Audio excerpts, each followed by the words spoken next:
Welcome to the My Personal Brand Talk Show. I am your host, Lucas, and I have the privilege of getting to know some fantastic students today.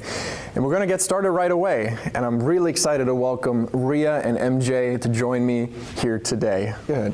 I'm really excited to get to know you guys a little bit better today. I'm going to start with you, MJ. Can you tell us a little bit more about the grade you're currently in or heading into and the school that you're attending? I'm from Michigan, so the grade I'm going into is 9th, and the school I'm going to is Kettering High School. Wow, you excited about high school? I know it's going to be a lot of challenges, but I'm excited for anything. Awesome. How about you, Rhea? I'm going to Southeast, and I'm going to my junior year. Awesome. Well, welcome again. I'm really excited to have you guys here today. I know you've been spending some time in the My Personal Brand class, and I want to get to know a little bit more about what you have been learning, because I know all of it is about the power of you and understanding how you guys can leverage more about what makes you, you. So can you tell me one thing? Let's start with you, MJ. Can you tell me one thing about what you have learned in the power of you? I haven't been in the power of you very long. I'm a newcomer. So what I've learned is people can judge you off of 7 seconds. And you can change those 7 seconds by how you talk, how you dress, and stuff like that. That's a great answer. It's true. 7 seconds really do have a powerful impact. How about you, Rhea? What is one thing you've learned? That is one thing I have learned, but I also learned how to introduce myself properly, and I think that helped a lot.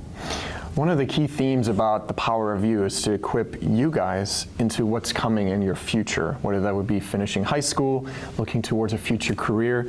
Rhea, can you tell me a little bit more about what would you like to do post-high school? I want to go to college. I'm not sure what college yet, but I want to be a marine biologist. Awesome. I mean, especially in this area of Sarasota, Bradenton, that's a very needed field. How about you, MJ? I want to go to top Ivy League colleges. One of the Ivy Leagues I'm looking at is Harvard or Howard, either one. Okay. I mean, those are two phenomenal schools. Tell me a little bit more about what would you like to study at either one of those schools? I either want to be a cardiologist or I want to be a cheerleader. Awesome.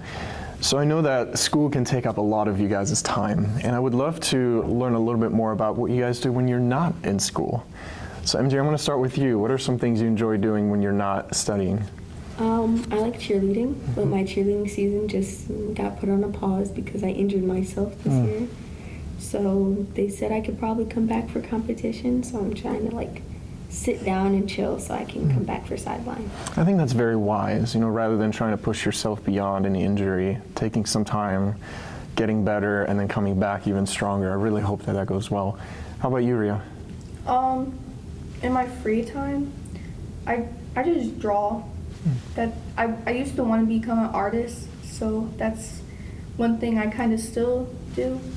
But yeah. I'm intrigued. What do you like to draw? I love drawing anime, and I love drawing things that are in front of me, just random stuff, if I would draw that plant right there. Awesome. I'm going to ask you guys one final question, and Rhea, I'm going to start with you. If you think towards the next 2 to 3 years, you're going to look towards finishing high school, potentially looking at entering school to study marine biology, where would you like to be in about 2 to 3 years? What would you say the next 2 to 3 years should include for you? Living? In terms of just your personal aspirations? I would say definitely being in college. That's a great goal, and I wish you all the best for it. How about you, MJ? To add on to what she said, Rhea's amazing, pretty much everything she does, so I feel like she's going to go really far. For me, hopefully I'm still in high school, I'll still be in high school. I want to still do cheer. I want to do cheer. I want to do track. I still want to be an athlete, but also a student at the same time. And I've been told that balance is really hard to manage. I think the fact that you're already recognizing that early on is going to serve you well in the long run. Girls, it's been a pleasure for me to get to know you guys a little bit better and to learn more about your future aspirations, and I wish you all the best. Thanks so much for joining me. You're welcome.